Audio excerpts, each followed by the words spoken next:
My name is Harley, a 68-year-old retired construction worker with calloused hands and weathered skin. Once, my son Andrew and I were inseparable, fishing buddies and best friends. Everything changed when he married Jessica. What hurts most isn't the memory of him slapping me 10 times in front of his wife and child. It's that smirk on Jessica's face, as my own flesh and blood humiliated me. Nobody expected what I did next while he was at work. Where are you watching from today? Drop your location in the comments, hit that like button, and subscribe to hear how respecting your elders isn't optional in my family. I became a single father when Andrew was just 14. My wife Sarah battled cancer for 3 years before passing away, leaving me to raise our son alone. Those early years were tough. I worked 10-hour days as a construction foreman to keep food on our table and ensure Andrew never felt the sting of poverty. My hands would crack and bleed during winter jobs, but I never complained. That was what fathers did for their children. Despite working those long hours, I never missed Andrew's baseball games. I would rush from job sites, sometimes still covered in sawdust and cement, just to see him pitch. The other parents would give me looks sometimes, this dirty construction worker cheering loudly from the bleachers. But Andrew would always beam when he saw me there, knowing I had his back no matter what. Weekends were sacred to us. Every Sunday, we would drive to Lake Preston in my old Ford pickup. Andrew learned to fish on those quiet mornings, the two of us sitting in comfortable silence as the sun rose over the water. Those were the moments when we talked about life, about his mother, about his dreams. I taught him everything my father had taught me about becoming a man of integrity. When Andrew turned 16, I spent 6 months restoring a second-hand Toyota for him. I worked on it every evening after my regular job, replacing the transmission, rebuilding the engine, and fixing the body damage. The night of his birthday, I handed him those keys, and the look on his face was worth every blister and late night. He hugged me so tight I could barely breathe, calling me the best dad in the world. Those words meant everything to me. Being called the best dad made all the sacrifice worthwhile. The proudest day of my life was when Andrew got accepted to State University. Neither Sarah nor I had gone to college, and here was our boy, breaking new ground for our family. I had been saving since he was born, putting aside whatever I could manage, sometimes just $20 from a paycheck when times were tight. It was enough to cover his tuition for the first 2 years. For the rest, he worked part-time and got some scholarships. I would drive 4 hours each way once a month to bring him home-cooked meals and supplies. Andrew graduated with a business degree and landed a job at Franklin Financial, a prestigious firm in the city. I stood in the audience at his graduation ceremony, tears streaming down my face. Sarah would have been so proud to see her boy in that cap and gown. That night, I gave Andrew his mother's wedding ring, which I had kept safe for him to give to whoever he might marry someday. For several years, Andrew thrived in his career.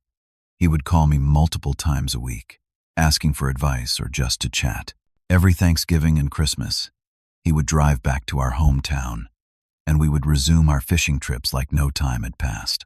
He dated a few girls, but nothing serious. I never pressured him about settling down, figuring he would find the right person when the time was right.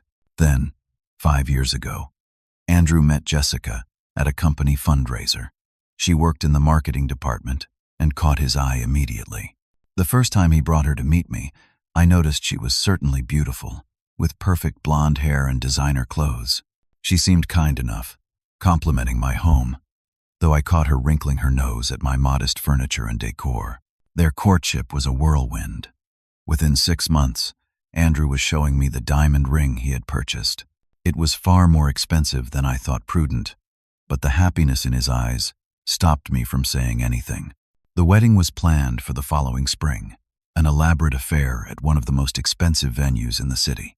I offered to help with the wedding costs, but Jessica insisted her parents would handle everything. I later learned they had gone into significant debt to pay for their daughter's dream wedding.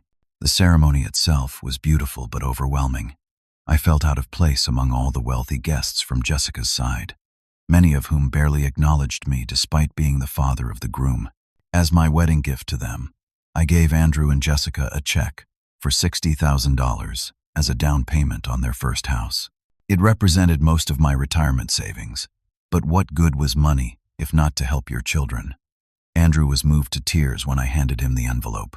Jessica seemed pleased too, though she quickly started talking about houses in neighborhoods that would cost far more than they could afford, even with my contribution.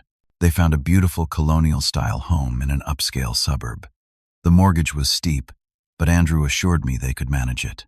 What he didn't tell me until the papers were signed was that my name was added to the deed as a partial owner due to the size of my contribution. I was uncomfortable with this arrangement but agreed when Andrew insisted it was just a formality. The changes in my son were subtle at first. Our weekly phone calls became bi-weekly, then monthly. Fishing trips were repeatedly postponed, then forgotten entirely. When I would suggest visiting them, there was always some excuse why the timing wasn't right. Jessica was redecorating, or they had plans with her family, or work was too busy. The first Thanksgiving after their wedding, Andrew called to say they would be spending the holiday with Jessica's family instead. I tried to hide my disappointment, suggesting I could drive up the day after to see them. There was a pause before Andrew said they were actually planning a weekend trip with Jessica's parents. Christmas brought similar news. I began to notice how Andrew deferred to Jessica in nearly every decision. His opinions seemed to mirror hers exactly, from politics to which friends they should keep in contact with. Several of Andrew's childhood friends confided in me that they rarely saw him anymore, unless Jessica approved of the gathering. Despite these changes, I still believed we had a solid foundation, that my son knew how much I loved him, and that he still valued our relationship. I was about to learn how wrong I was. My 65th birthday marked the beginning of a painful decline in our relationship. Andrew and Jessica had promised to take me to dinner at my favorite steakhouse. I arrived 15 minutes early, excited to spend quality time with them. I waited at our table for almost an hour before they finally showed up, with no apology for their tardiness. Jessica immediately complained about my choice of restaurant. She picked at her salad, making comments about the decor being outdated and the clientele being too old and unstylish. Andrew, instead of defending my favorite place, nodded along with her criticisms. I tried to maintain a pleasant atmosphere, asking about their jobs and their home, but Jessica dominated the conversation with stories about their new social circle and expensive vacations. When the check came, I reached for it only for Jessica to snatch it first, examining the total with raised eyebrows. She handed it to Andrew with a sharp comment about the price for what she called mediocre food. My son looked embarrassed but said nothing. As we walked to the parking lot, I overheard Jessica whisper to Andrew, "I cannot believe your father lives like this. Does he have any retirement savings left? Or did he blow it all on that dump he calls a house?" My heart sank hearing those words. The home she was referring to was the same one where I had raised Andrew, the home his mother had lovingly decorated, where every corner held memories of our family. More painful than her words was Andrew's response. He simply shrugged and squeezed her hand, saying nothing in my defense. That Christmas, I drove to their house bearing gifts and homemade cookies, a tradition Sarah had started when Andrew was a baby. The moment I arrived, I sensed the tension. Jessica was hosting a gathering for her colleagues, the house decorated like something from a magazine spread. My handmade gifts seemed out of place among the expensive items displayed throughout their home. Andrew gave me a quick tour of their recent renovations. Everything was top of the line. Marble countertops, custom cabinets, designer furniture. When I asked about the cost, Andrew waved off my concern, saying they were doing well financially. Yet I noticed several credit card statements on his desk showing significant balances. During dinner, Jessica spoke at length about their upcoming European vacation and the luxury car she wanted Andrew to buy her for her birthday. I observed my son throughout the evening, noting the strain around his eyes when money was mentioned. He had always been prudent with finances growing up, a lesson I had instilled in him after watching my own father struggle with debt. Now he seemed caught in a cycle of spending to maintain appearances. In February, Andrew called asking if I could lend them $8,000 for some unexpected expenses. I agreed without hesitation, though I was concerned about their financial situation. When I transferred the money, I gently suggested they might want to meet with a financial advisor. Andrew became defensive, saying they were just going through a temporary rough patch due to some investments that hadn't paid off yet. 2 months later, he He called again, needing another loan, this time for $12,000 to cover credit card payments. Again I helped, dipping into my savings. When I visited their home the following weekend, I was surprised to see Jessica wearing a new diamond bracelet and designer clothes with the tags still on them. Andrew explained they had already been purchased before their financial difficulties began, but I had my doubts. Their roof began leaking that spring, and Andrew asked if I would take a look, given my construction background. I was happy to help, recognizing it needed significant repairs. I offered to handle the job myself, saving them thousands in labor costs. Jessica rejected my assessment, insisting they needed a complete roof replacement from a company her friends had used. This company quoted them $25,000 for work that should have cost half that amount. When I tried to explain why the quote was excessive, Jessica rolled her eyes and told Andrew, "Your father doesn't understand the value of quality work. We need someone professional, not a handyman solution." The insult stung, dismissing my 30 years of construction expertise. What hurt more was Andrew nodding along, saying, "Dad, we appreciate the offer, but we want to make sure it's done right." That summer, I noticed Andrew had started drinking more heavily. During a barbecue at their house, he consumed nearly an entire bottle of whiskey by himself. When I expressed concern, he became irritable, saying he was just unwinding from work stress. Jessica made excuses for him, though I caught her angry glances when he slurred his words in front of her friends. The final disappointment of that period came during Thanksgiving dinner at their house. Andrew and Jessica had been arguing in the kitchen before guests arrived.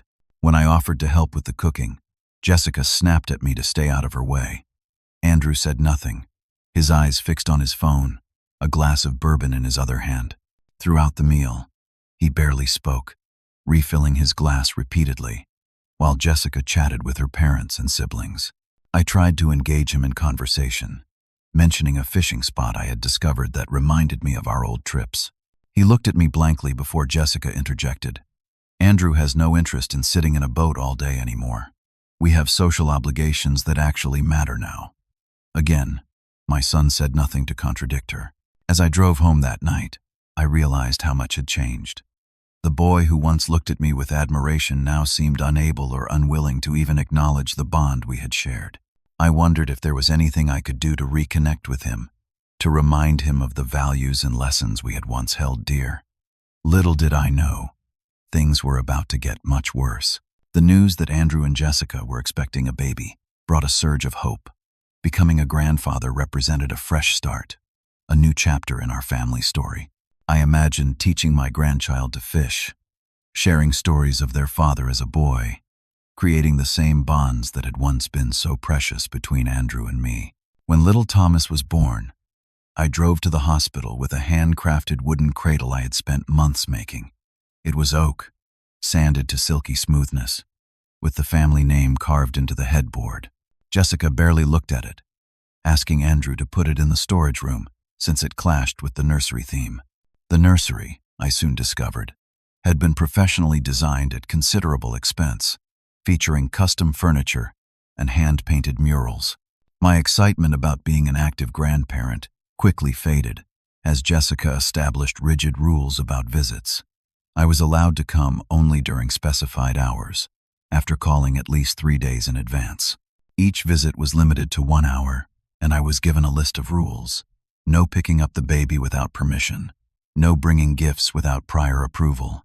No taking photos unless Jessica reviewed them first. Andrew explained these restrictions as Jessica being cautious with their firstborn, but I noticed her parents faced no such limitations. They visited whenever they pleased, stayed for hours, and were encouraged to hold and bond with Thomas. The first real conflict erupted when Jessica's mother moved in for 2 weeks after the birth. When I suggested I could come by to help for a few days as well, Jessica immediately rejected the idea, claiming the house was too crowded. Yet when I visited during my allocated hour, I found her father had also moved in temporarily, meaning both her parents were staying there. Thomas's first birthday party was scheduled for a Sunday afternoon.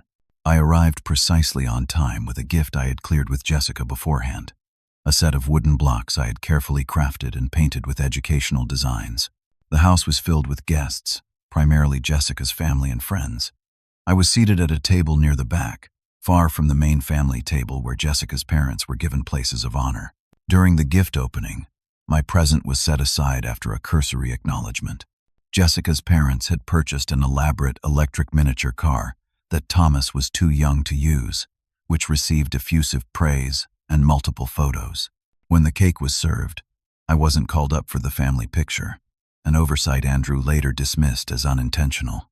As I was preparing to leave, I overheard Jessica telling her mother, "I wish Andrew's father would understand he isn't the primary grandparent. My parents have been so involved, while he just shows up with these homemade things." The casual cruelty of her words, and the fact that Andrew said nothing to defend me, left me feeling like an outsider in my own family. The situation deteriorated further when I received a concerned call from Thomas, Andrew's old college roommate and still a close friend. He confided that Andrew had lost his job at Franklin Financial 3 months earlier, but had been pretending to go to work every day to hide this fact from Jessica and from me. Shocked, I called Andrew immediately. After initially denying everything, he broke down and admitted the truth. The company had downsized his department, and despite sending out countless resumes, he had been unable to find comparable employment. Instead of telling Jessica, he had been maintaining the pretense of going to work while burning through their savings and maxing out credit cards to keep up appearances. "She would leave me if she knew," he confessed, his voice breaking. "You don't understand the pressure, Dad. We have to maintain a certain lifestyle, or her family will think I'm a failure." I tried to reason with him, explaining that honesty was essential in marriage and that continuing to spend money they didn't have would only compound the problem. I offered to help them create a budget, to speak to some of my contacts about possible job opportunities in construction management, where his business degree could be valuable. Andrew seemed receptive until Jessica returned home unexpectedly during our conversation. When she discovered what we were discussing, she was furious, not primarily about Andrew's deception, but about the suggestion they might need to reduce their spending. "My friends all have summer homes and luxury cars," she hissed. "I am not going to live like some common person just because you screwed up." The cruel words sent Andrew into a spiral of shame. Over the next few weeks, his drinking worsened. He would call me late at night, sometimes incoherent, alternating between apologies for disappointing me and angry accusations that I had never prepared him for the real world.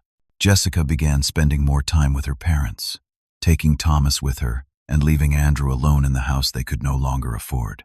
I tried once more to intervene, inviting them both to dinner to discuss financial options. I had researched bankruptcy protection, debt consolidation, and housing alternatives that might help them make a fresh start. Jessica refused to attend, but Andrew agreed to meet me. That dinner was almost a return to our old relationship. Andrew was sober, attentive, and genuinely interested in the information I had gathered. We discussed practical steps to address their financial crisis, including selling the house before they faced foreclosure. He admitted the strain in his marriage and his fear of losing Jessica and access to his son. "What would Mom think of me now?" he asked, his eyes filling with tears. "She would love you just as much as I do," I assured him. "She would want you to be honest and brave enough to face this situation head on." He seemed to take my words to heart, promising to talk to Jessica that very night about their options. I felt hopeful driving home, believing we had turned a corner. The next morning, I received a text from Andrew. "Jessica says we are not selling the house. She called her father, and he agreed to loan us money to catch up on payments. She says your advice is outdated, and we don't need your interference." I was crushed by the dismissal, but even more concerned about the deeper issue. Andrew seemed incapable of standing up to Jessica, even when their financial future and his relationship with his son hung in the balance. What Andrew didn't know, what I had discovered through my friend Thomas, who worked in real estate law, was that my name was still on the property deed from when I had provided the down payment. I had a legal right to make decisions about the property. I kept this information to myself, hoping it would never be necessary to use it. I still believed Andrew would come to his senses and make the right choices for his family. A week later, I received an alarming call from their neighbor, Mrs. Reynolds. She had heard shouting and things breaking inside Andrew and Jessica's house. Concerned, I drove over immediately. What I found would change our relationship forever. I still remember every detail of that terrible day. It was a Tuesday afternoon in April, unusually warm for early spring. I had purchased a set of educational books for Thomas and thought I would drop them off during my approved visiting window. The front yard was immaculate as always. Jessica's prized roses beginning to bloom along the walkway. From the outside, everything about their house projected success and happiness. I rang the doorbell twice before Jessica answered, her expression souring instantly upon seeing me.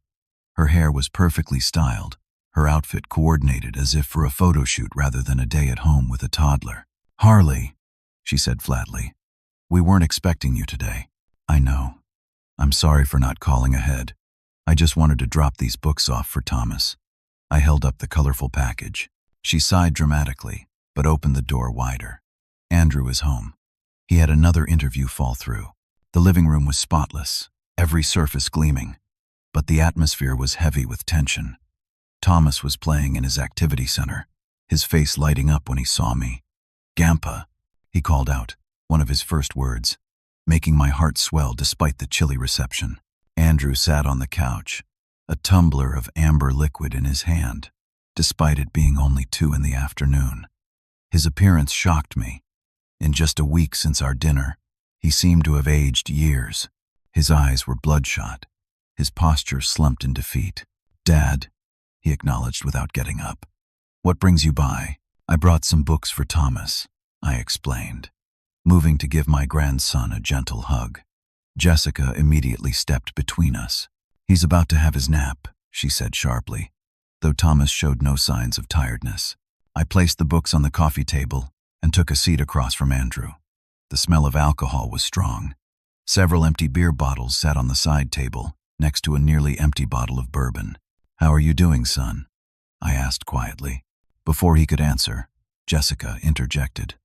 "He's fine, just taking a day to regroup after another rejection. Not that it matters, since my father has connections at several firms." Andrew took another long drink, avoiding my eyes. I noticed his hand trembling slightly. "Maybe we could talk about some other options," I suggested carefully. "There are plenty of good jobs that might not be in finance but could use your skills. He doesn't need to lower his standards," Jessica snapped. "Andrew belongs in an executive position, not some mediocre job beneath his qualifications." I took a breath, trying to choose my words carefully. There's no shame in taking a different path when circumstances change. What matters is providing for your family and finding work that brings satisfaction. Andrew remained silent, staring into his glass. Jessica gave a dismissive laugh. "That's rich coming from someone who spent his life doing manual labor. Not everyone wants to work with their hands and come home dirty every day." The insult stung, but I kept my focus on Andrew. "Son, I'm worried about you. The drinking especially. Your mother's father struggled with alcohol, and it destroyed his health and his marriage." At the mention of his grandfather's alcoholism, Andrew's head snapped up. "Don't bring that up here," he hissed, his words slightly slurred. Jessica sensed the tension and pounced. "Yes, Andrew, your father thinks you're a drunk. He came here specifically to judge you and remind you of your family's failures." "That's not true," I protested. "I came to bring books for Thomas. I just want to help you through this rough patch." "We don't need your kind of help," Jessica said, her voice dripping with contempt. "Your outdated advice and handouts with strings attached. Andrew knows what his priorities should be." Thomas had begun to fuss, perhaps sensing the tension in the room. I instinctively stood to comfort him, but Jessica blocked my path. "I told you he's going for his nap," she said coldly. "He's upset," I responded. "I just want to make sure he's okay." Andrew suddenly slammed his glass down, spilling liquor on the pristine coffee table. "Stop talking about my son like you know what's best for him." The outburst startled me. "Andrew, I'm not trying to overstep. I'm just concerned." He stood up unsteadily, his face flushed with anger and alcohol. "Concerned? Where was this concern when I told you how hard my job was? When I explained the pressure I was under? All you ever did was tell me to work harder, be more responsible, as if that would magically fix everything." The accusations were baffling. I had never dismissed his struggles that way. Before I could respond, Jessica placed a hand on Andrew's arm, her eyes gleaming with something that looked almost like satisfaction. "Your father has always undermined you," she said softly. "Always made you feel like you weren't good enough. Remember how he criticized our house, our lifestyle? He never thought you deserved nice things." I was stunned by the manipulation, the complete twisting of reality. "Andrew, that's not true. I've only ever wanted your happiness. I gave you the down payment for this house, so we would be indebted to you," Andrew shouted, advancing toward me. "So you could hold it over our heads whenever we didn't live according to your simple, boring standards." Thomas began to cry in earnest now, frightened by the shouting. Jessica made no move to comfort him, her attention fixed on the confrontation she was stoking. "Son, you're drunk and upset," I said, trying to de-escalate. "Maybe we should talk another time when you're feeling clearer." "Don't patronize me," he snarled, now standing directly in front of me. "I'm not a child anymore. You don't get to tell me what to do or how to live." "I'm not telling you what to do," I insisted. "I'm trying to help you see that there are options, that you don't have to keep struggling this way." Jessica stepped closer, her voice a venomous whisper. "He thinks you're a failure, Andrew, just like your alcoholic grandfather. A disappointment to the family name." It happened so quickly, I barely had time to register the movement. Andrew's hand swung out, striking me across the face with enough force to snap my head to the side. The shock of it froze me in place. My own son had hit me. In the ringing silence that followed, I saw a flicker of horror cross Andrew's face, quickly replaced by a hardened anger fueled by alcohol and years of suppressed emotions. "Don't you ever come into my house and judge me," he said, his voice dangerously low. I raised my hands placatingly. "Andrew, this isn't you. You need help, son." The second slap caught me on the other cheek, harder than the first. I stumbled backward, bumping into an end table. A framed photo crashed to the floor, the glass shattering. It was a picture from Andrew's college graduation, the two of us smiling with our arms around each other. Jessica made no move to intervene. Instead, she watched with an expression that could only be described as smug satisfaction. "You should leave now, Harley," she said calmly, as if her husband hadn't just assaulted his father. I looked at my son, searching for any sign of the boy I had raised. "Andrew, please, this isn't who you are. You don't know who I am anymore," he shouted, advancing again. The third slap sent pain radiating across my temple. The fourth caught my ear, causing a ringing that would persist for days. By the fifth, I tasted blood from my split lip. Thomas was screaming now, terrified by the violence. A neighbor knocked on the door, calling out to ask if everything was okay. Jessica ignored them, her attention riveted on the scene before her. "Stop it," I finally yelled after the sixth blow. "Your son is watching." Andrew paused, breathing heavily. For a moment, I thought he had come to his senses. Then Jessica spoke. "He needs to see that his father stands up for himself and our family, that he doesn't let anyone disrespect him, not even his own father." It was as if she had flipped a switch. Andrew's eyes darkened again, and the seventh slap snapped my head back painfully. The eighth caught my nose, bringing fresh blood. By the ninth and 10th, I had stopped trying to speak, simply covering my face as best I could while backing toward the door. When it was finally over, I stood in their entryway, blood dripping from my nose and lip, my left eye already swelling shut. Thomas had crawled under his play table, sobbing in terror. Andrew stood with his fists clenched, chest heaving, a stranger wearing my son's face. "Get out," he said hoarsely, "and don't come back until you're ready to respect my choices."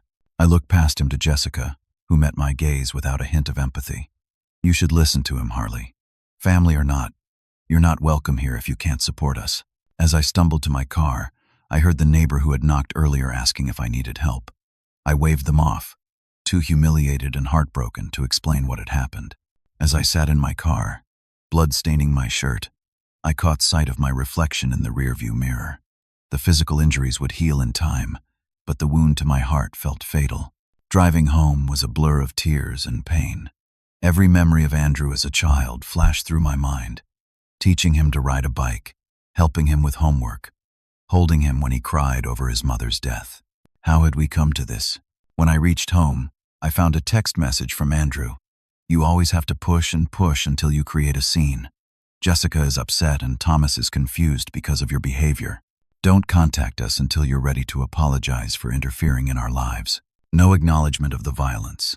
No apology for striking me 10 times. Just blame and deflection." I sat in my darkened living room until dawn, ice packs on my face, reliving every moment of the past few years.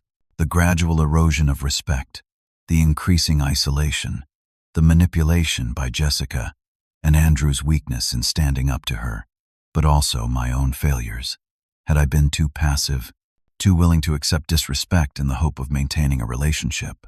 As the sun rose, I made a decision that would change all our lives. Enough was enough. If Andrew was going to learn about consequences and responsibility, perhaps he needed to face some real ones. The morning after the assault, I called Thomas, my friend who specialized in real estate law, not Andrew's college roommate of the same name. My face was swollen, my left eye nearly shut, but I drove to his office determined to understand my options. "My God, Harley, what happened to you?" Thomas exclaimed when I entered his office. I explained everything, from the deteriorating relationship, to the financial deception, to the final violent confrontation. Thomas listened with growing concern, occasionally making notes. "Have you filed a police report?" he asked when I finished. I shook my head. "He's my son. I don't want him arrested." "But you do want him to face consequences," Thomas observed. "Yes, real ones that might actually wake him up to what he's becoming." Thomas nodded thoughtfully before pulling up property records on his computer. "Let me see about the house situation." After a few minutes of searching, he looked up. "It's as you thought. When you provided that down payment 5 years ago, Andrew structured the deed with you as a joint owner with right of survivorship. Legally, you own 40% of that house." "What does that mean in practical terms?" I asked. "It means you have the legal right to sell your interest in the property. Under normal circumstances, you would sell your 40% to Andrew. But given the situation," Thomas let the implication hang in the air. "Can I sell the entire house?" I asked, the plan forming in my mind. Thomas leaned back in his chair. "In this state, yes. As a joint owner, you have the right to force a sale of the entire property through partition action. Typically, this would involve court proceedings. But there's a simpler option if you want to move quickly." He explained that I could put the house on the market directly. If a buyer made an offer and I accepted, Andrew would have the right to buy out my interest instead. But given his financial situation, that seemed unlikely. If he couldn't or wouldn't exercise that right, the sale would proceed. "Is it legal?" I asked, needing to be certain. "Completely legal," Thomas assured me. "Ethically complicated, perhaps, but legally sound. I need to warn you, though, Harley. This will likely destroy any chance of reconciliation with your son, at least in the short term." I touched my swollen face gently. "I think that ship has already sailed. This isn't about revenge, Thomas. It's about consequences. Andrew has been shielded from the results of his choices for too long." Thomas agreed to help me navigate the process, recommending a realtor who specialized in quick sales. Sandra Lucas arrived at my home that afternoon, professionally composed despite her shock at my injuries. "Mr. Williams explained the situation," she said as we sat at my kitchen table. "I want to be clear that I can help you sell this property legally, but you should be prepared for significant personal fallout." "I understand," I assured her. "What's the timeline for something like this?" Sandra outlined the process. In the current hot market, she believed she could find a cash buyer within days. The most complicated part would be scheduling showings without Andrew and Jessica's knowledge. Fortunately, Andrew was still maintaining the pretense of going to work each day, and Jessica often took Thomas to her parents' house or to various activities. "I have a potential buyer already in mind," Sandra admitted. "A corporate executive relocating to the area who needs to move quickly. He has cash and is willing to pay above market value for the right property." We set a viewing for the following day, when I knew Andrew would be out, and Jessica had a standing appointment at her salon. Sandra would present herself as a realtor mistakenly arriving to appraise the house next door if anyone questioned her presence. That night, I couldn't sleep. What I was planning would be devastating to Andrew and Jessica, even if it was legally justified. Was I going too far? The throbbing pain in my face and the memory of Thomas hiding under his play table in terror helped solidify my resolve. This wasn't just about the disrespect and violence toward me. It was about my grandson witnessing his father's rage. It was about breaking a destructive cycle before Andrew lost everything that truly mattered. The next morning, I drove by their house at 9:30, watching Andrew leave in his suit, as if heading to the office. An hour later, I observed Jessica strapping Thomas into her car. The coast was clear. I texted Sandra, who arrived with her client within 15 minutes. James Thornton, the potential buyer, was immediately impressed with the property. "This is exactly what I've been looking for," he said as we toured the main floor. "My company is covering the cost, and I need to move within 30 days. How quickly can we close?" Sandra looked at me. "That depends on Mr. Harley here. As joint owner, he has authorization to sell, but there are some family complications." I explained the situation frankly, including the fact that the current occupants would likely contest the sale. James was surprisingly understanding. "I've been through a rough divorce myself," he said. "Sometimes financial consequences are the only thing that create real change." He turned to Sandra. "I'll offer $50,000 above asking, all cash, with a 15-day close. The only condition is that I get vacant possession by the end of the month." It was more than we had hoped for. Sandra quickly drafted the offer, which I signed that afternoon. Thomas reviewed all the paperwork, confirming that everything was legal and binding. The next step would be the most difficult: dealing with Andrew and Jessica once they discovered what was happening. Over the next few days, I made preparations. First, I went to the house while they were out and retrieved a few family mementos that held sentimental value. Photo albums from Andrew's childhood, a quilt Sarah had made, and a box of Andrew's awards and school projects I had saved. I left all the valuable items and anything purchased after their marriage. I also set aside some of the proceeds from the sale for specific purposes. $100,000 would go into a trust for Thomas's education, untouchable by either Andrew or Jessica. $20,000 would be donated to a domestic violence organization in our community.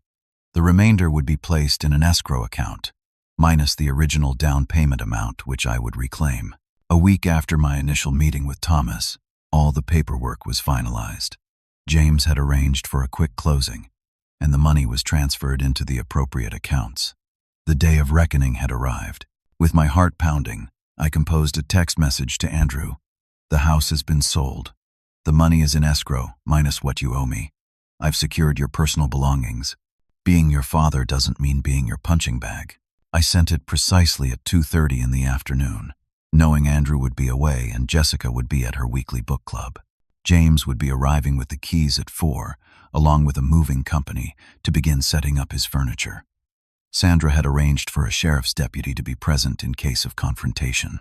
As I pressed send, I felt no satisfaction, only a deep sadness for what our relationship had become, but also a firm conviction that this was necessary. Sometimes, the most loving thing a parent can do is allow their child to face the consequences of their actions. It was a lesson I should have perhaps taught earlier, but it wasn't too late. All that remained was to wait for the inevitable storm. Andrew called 17 times in the 30 minutes after receiving my text. I let each call go to voicemail, listening as his messages evolved from confusion to disbelief to rage. The final message was simply incoherent shouting. Jessica called too, her voice cold and threatening as she detailed the legal action they would take against me. I had anticipated this reaction and was staying with Thomas at his lakeside cabin, 20 miles outside the city. My home was locked up, with security cameras installed, and the local police notified about potential trespassing. At 4:15, Sandra called to inform me that Andrew had arrived at the house to find James and his movers already inside. The confrontation had been loud but not physical, with the sheriff's deputy explaining the legality of the sale. Andrew had left to get his lawyer, while Jessica was reportedly on her way from her parents' house. By 6 that evening, my phone had over 50 missed calls and dozens of text messages. I read each one but responded to none. Andrew's messages were a mix of threats, pleas, and accusations. Jessica's were exclusively threatening, promising to destroy what remained of my relationship with my grandson. The most difficult part was knowing Thomas was frightened and confused. I considered reaching out to Andrew's former mother-in-law, who had always been kind to me, to check on my grandson's well-being. But I decided against involving others in the situation for now. The next morning, I returned to my home, knowing it was only a matter of time before Andrew appeared. I had barely been there an hour when I heard a car screech to a halt in my driveway. Through the security camera, I watched Andrew pound on my front door, his face contorted with anger. "I know you're in there," he shouted. "Open this door, or I swear I'll break it down." I remained silent, watching as he continued to rage. Eventually, a neighbor called the police. When the officers arrived, Andrew's behavior only escalated. He was shouting about theft and betrayal, making little sense to the responding officers. When he refused to calm down and leave my property, they had no choice but to restrain him. I opened the door then, stepping onto the porch with obvious bruises still visible on my face. "Officers," I said quietly, "this is my son, Andrew. He's upset because I legally sold a house we co-owned after he physically assaulted me last week." The older officer looked at my injuries, then back at Andrew. "Is that true, sir? Did you assault your father?" Andrew's rage crumbled into desperate denial. "He's lying. He's trying to destroy my life. He stole our house from under us without warning." I pulled out my phone and showed the officers photos of my injuries from the day of the assault, which Thomas had insisted I document. I also had copies of the property documents showing my legal right to sell. The situation quickly shifted.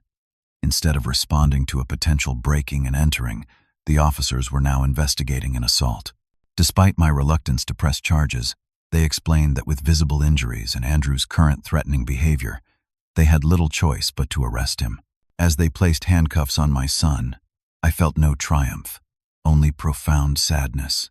This wasn't how I had wanted things to unfold, but Andrew's inability to control his anger had once again created consequences beyond my control. After they took Andrew away, I received a venomous call from Jessica. "You've ruined everything," she screamed. "We're homeless because of you, and now Andrew's in jail. I will make sure you never see Thomas again. Do you understand me?" "Never." I listened silently until she ran out of words. "Jessica," I finally said, "I didn't create this situation. I gave you both the down payment for that house. I tried to help when Andrew lost his job.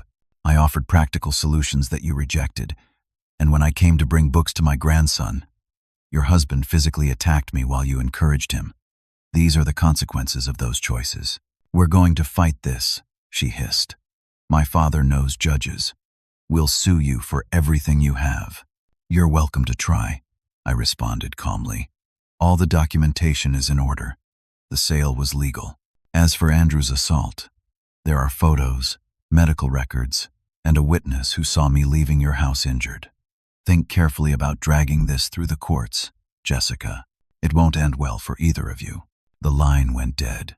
Within an hour, Jessica's father called.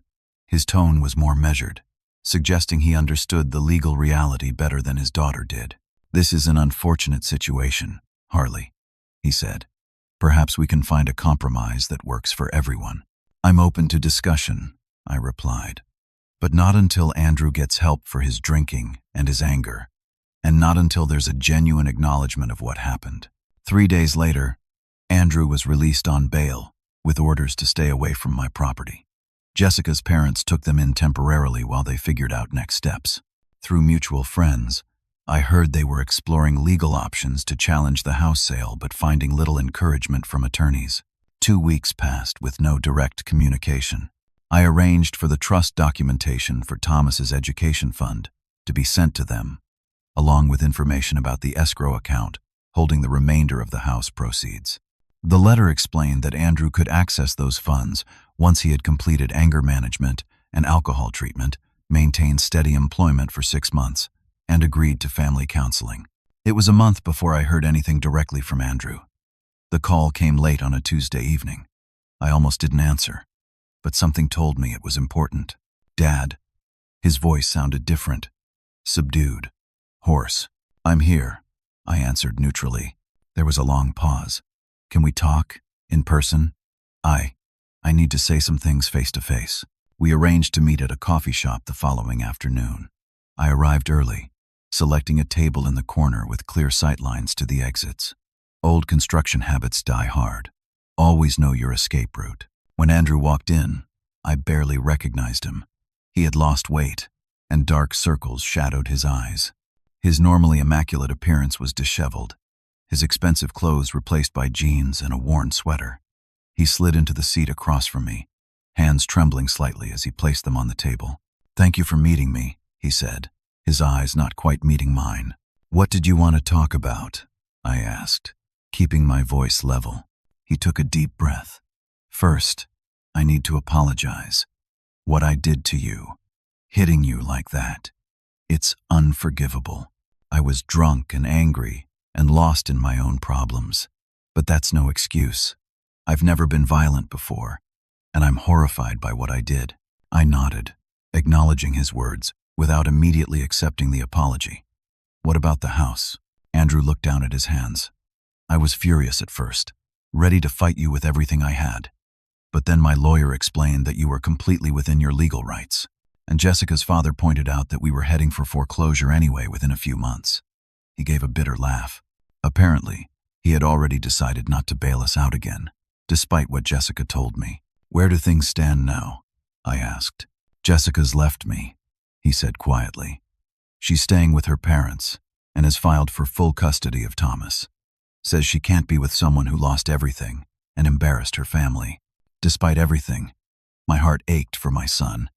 I'm sorry about that," I said sincerely. He shrugged. "Don't be.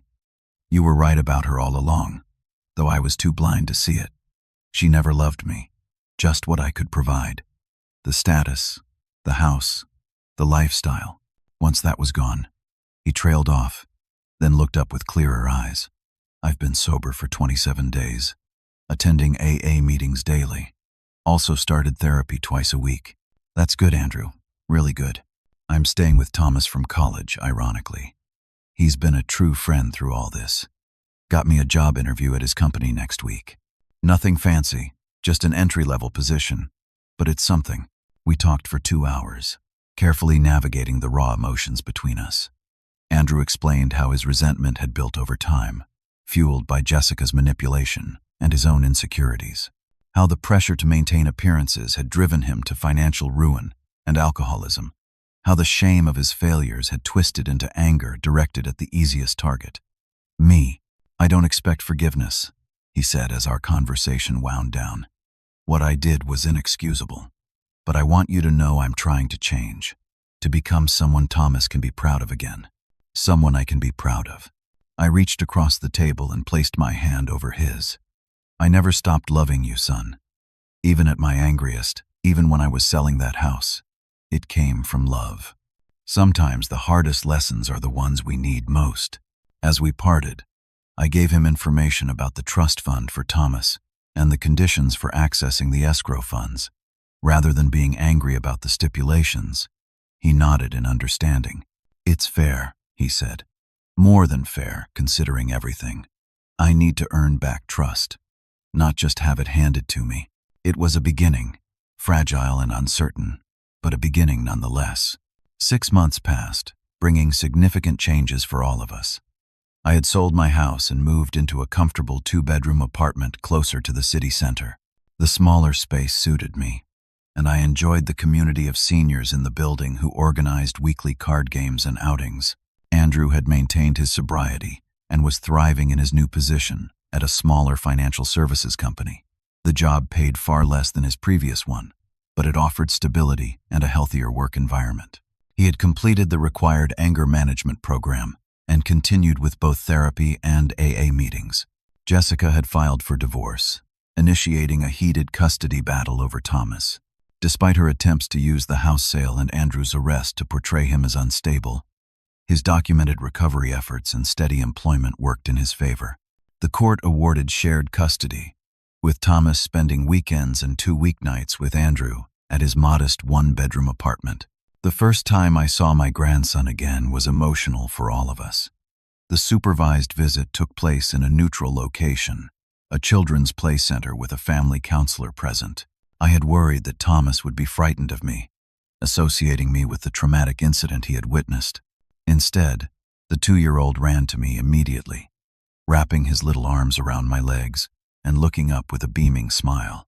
"Grandpa Harley," he exclaimed, the same words he had used the day everything fell apart. "Missed you." I blinked back tears as I knelt to hug him properly. "I missed you too, little man. So very much." The counselor observed our interaction, noting Thomas's obvious comfort and affection. Andrew stood nearby, a mixture of happiness and regret on his face as he watched his son reconnect with his father. Over the following months, we established a new routine. Every Sunday, Andrew would bring Thomas to my apartment for brunch. We would spend the morning playing with building blocks, reading stories, or visiting the nearby park. These simple activities, free from the materialism and status-seeking that had poisoned our relationships, brought genuine joy. Andrew and I began having dinner together once a week, just the two of us. These meetings were sometimes difficult as we worked through years of miscommunication and hurt. We established new boundaries and expectations, learning how to respect each other as adults while honoring the father-son bond that remained despite everything. I never realized how much Jessica controlled my thinking, Andrew admitted during one of these dinners. She would constantly compare our life to her friends' lives, making me feel inadequate if we didn't have the newest car or the most expensive vacation. Nothing was ever enough. "That kind of thinking is a trap," I told him. "Your mother and I weren't wealthy, but we were happy because we valued what mattered. Our love for each other and for you." Andrew nodded thoughtfully. "I remember that happiness, though I lost sight of it for a long time. My apartment now is about 1/10 the size of that house, but it feels more like a home than that showcase ever did." The money from the house sale remained mostly in escrow, though Andrew had now met the conditions for accessing it. Instead of immediately withdrawing the funds, he asked me to help him develop a financial plan. Together with a certified financial advisor, we created a budget and investment strategy focused on long-term security rather than immediate gratification. "I want Thomas to understand the value of money," Andrew explained. "Not just how to make it, but how to use it wisely and ethically." One evening, Andrew brought a letter he had written as part of his therapy process. We sat together on my small balcony as he read it aloud, his voice occasionally breaking with emotion. The letter detailed his journey from entitlement to accountability, acknowledging both the pain he had caused and his commitment to making amends. "I'm trying to understand the difference between guilt and responsibility," he explained after finishing. "Guilt keeps me stuck in shame, but responsibility moves me forward. I was responsible for my choices, but I'm also responsible for making better ones now." Our healing process wasn't always smooth. There were difficult conversations about Jessica's ongoing attempts to limit my access to Thomas and about Andrew's occasional struggles with cravings for alcohol during stressful periods. We learned to address these challenges directly rather than allowing resentment to build. Jessica eventually remarried, a wealthy businessman friend of her father's. Her priorities remained centered on status and appearances, but she had become more accommodating regarding Thomas's relationship with both Andrew and me. Perhaps seeing Andrew thrive despite having less materially had given her a different perspective. The trust fund I had established for Thomas's education remained intact, growing steadily for his future. Andrew added to it monthly from his own earnings, a symbol of his commitment to his son's welfare above his personal desires. As I watch my son today, I see a man who has been broken, but has rebuilt himself into something stronger. The entitlement and anger that nearly destroyed him have been replaced by gratitude and purpose. He values his sobriety, his job, his relationship with his son, and our renewed father-son bond in ways he never could have while chasing an unsustainable lifestyle. For myself, I've learned that sometimes love requires difficult actions, that enabling destructive behavior isn't kindness, but complicity, that boundaries aren't walls but necessary foundations for healthy relationships, that forgiveness doesn't mean forgetting or excusing, but choosing to move forward with clear eyes and an open heart. The physical scars from Andrew's assault have faded, but the memory remains as a reminder of how quickly unchecked emotions can damage what we hold most dear. It serves not as a source of ongoing anger, but as a cautionary tale we both reference when discussing the importance of self-control and respect. The house that became the center of our conflict is now occupied by James Thornton and his family. By coincidence, their youngest son is close to Thomas's age, and they occasionally meet at the neighborhood playground. Life continues its unpredictable journey, weaving new connections from the threads of old conflicts. What would you do if someone you loved crossed a line you never imagined they would cross? Would you have the courage to establish consequences, even knowing it might permanently damage the relationship? Have you ever had to choose between maintaining peace and standing up for your own dignity? Share your thoughts in the comments below, and don't forget to like, subscribe, and share this video if it resonated with you. Thank you for listening to my story, and remember that sometimes the most painful chapters of our lives can lead to the most meaningful growth if we have the courage to learn from them.